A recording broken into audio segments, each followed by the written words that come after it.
Hi guys! Good morning, good morning. Good evening pala sa lahat ng mga nakakapanood nitong video na to. And right now, we are here in Isla Cabana. Ayan, kung nakikita po ninyo, ang ganda po ng view. And sobrang elegant. And ang ganda din po. Dito po yan sa Siargao. Okay, sa pinag-istihan po namin. Okay? So, ayan po. May makikita kayo na swimming pool. Ayan. So, ang ganda po ng hangin dito.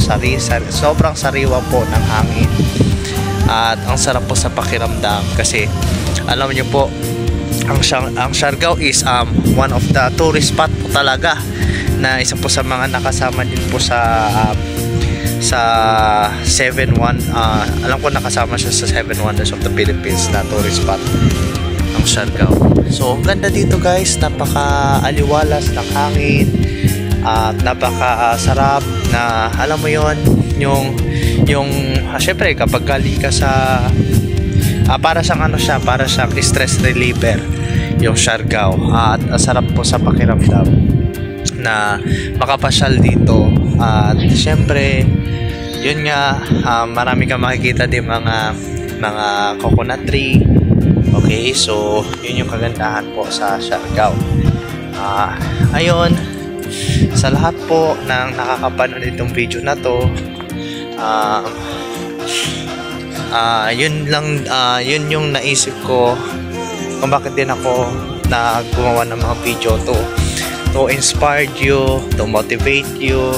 Baka kasi minsan may mga nakakapanood nito na minsan napapanghinaan ka na ng loob, baka minsan inisip mo parang wala nang nag-asa, wala nang chance. So isipin nyo lang po na may ganito na pwedeng nag-aantay sa inyo. Okay? So di ko naman din in-expect ko na ma-experience namin to. So God will provide. So isipin mo lang lagi ka lang magpasalamat sa Panginoon, sa dakilang lumikha. Wala pong imposible sa Kanya. Kaya kung nung nakikita ko nga po yung buong paligid, nakikita ko guys yung buong paligid, talagang masasabi mo na na may creator talaga na masasabi mo na di ba? So may mga creator. Kaya ayun guys, yun lang po masasabi ko. Isipin mo lang lagi na mag-grind ka lang lagi araw-araw.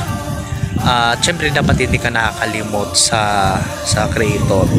So hindi ka nakakalimot kay Allah subhanahu wa ta'ala na siyang lumikha sa'yo, na siya yung nagbigay nito. So providing lahat ng mga nakikita mo na mga resort, ng mga kagandahan ng setup, kagandahan ng hotel. So lahat yan is dahil din naman sa nagkaroon ng wisdom yung mga tao kung bakit na-perform or bakit na-set up itong rest house na pinagtutuluyan namin.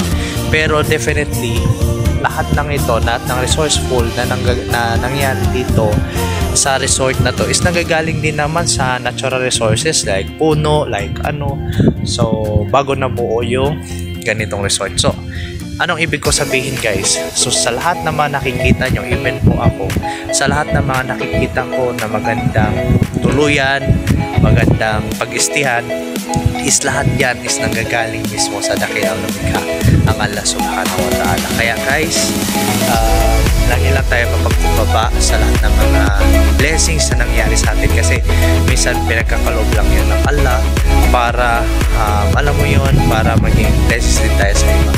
And kaya pa ko gumawa ng video na to para hindi din tayo ma-attach sa mundong ibabaw, bagos makilala natin ang tagapaglikha. So assalamualaikum warahmatullahi wabarakatuh. God bless us all. Alhamdulillah.